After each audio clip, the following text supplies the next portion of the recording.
আল্লাহ রব্বুল আলামিন সূরাতুল হিজরের 43-44 নম্বর আয়াতের মধ্যে বলেন, ওয়া ইন্না জাহান্নামা লামাউইদুহুম আজমাইন, নিশ্চয়ই জাহান্নাম তাদের প্রত্যেকেরই প্রতিশ্রুত স্থান হবে।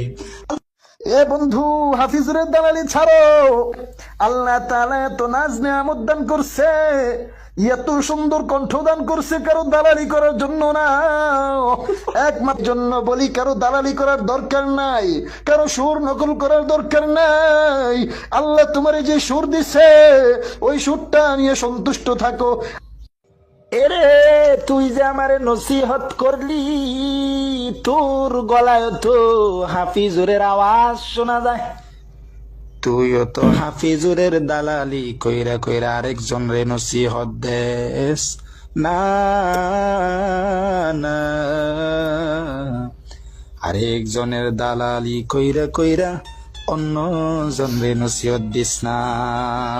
ভালো হয়ে যাও।